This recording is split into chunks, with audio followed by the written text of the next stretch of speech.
Daar is 3 wat getuig. 1 Johannes 5 vers 7 tot 8. Daar is dinge in ons geloof wat ons met woorde bely. En dan is daar dinge wat God so diep in ons lewe skryf, dat ons hele bestaan begin getuig. Ek behoort aan hom. Johannes skryf, daar is 3 wat getuig, die Gees en die water en die bloed. En die 3 is eenstemmig. Dit is asof die Here vir ons sê, jou geloof is nie net iets wat jy hoor nie. Dit word sigbaar. Dit word beleef. Dit dra getuienis.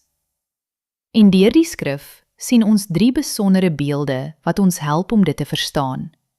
Die olie, die water, die wyn. Die olie.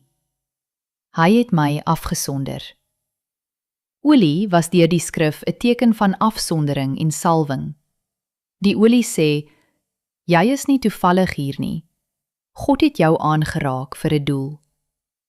Salwing gaan nie eerste oor 'n titel, 'n kansel of 'n bediening nie. Dit gaan oor 'n lewe wat aan God behoort. Voordat Dawid 'n kroon gedra het olie oor sy kop gevloei. God het hom reeds gesien, voordat mense hom erken het.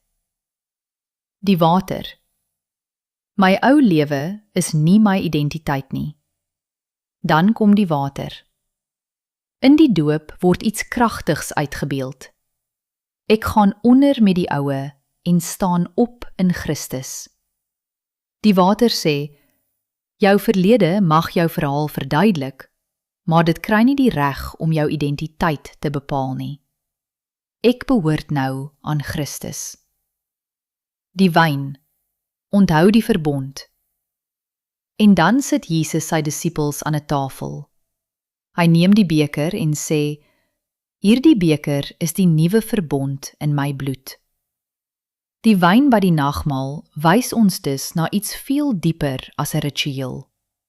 Dit sê, jy is gekoop. Jy is versoen. Jy is ingesluit. Jy behoort aan die tafel. Die weeskind staan buite en wonder, is daar vir my plek? Maar die Vader trek 'n stoel uit. Christus breek die brood. Die beker word aangegee.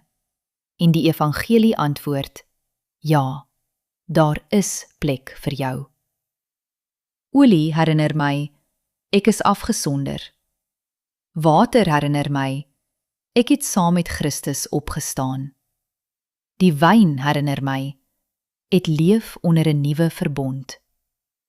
Maar bo alles is daar die getuienis waarvan Johannes praat. Die Gees, die water en die bloed. God het dus nie net gesê dat jy syne is nie.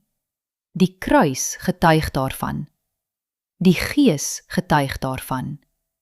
Jou nuwe lewe getuig daarvan.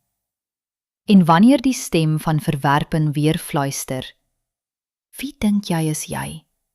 Mag die kind van God antwoord, ek hoef nie meer te wonder wie ek is nie. Daar is getuienis. Ek is syne. Oh my god, I got that on camera.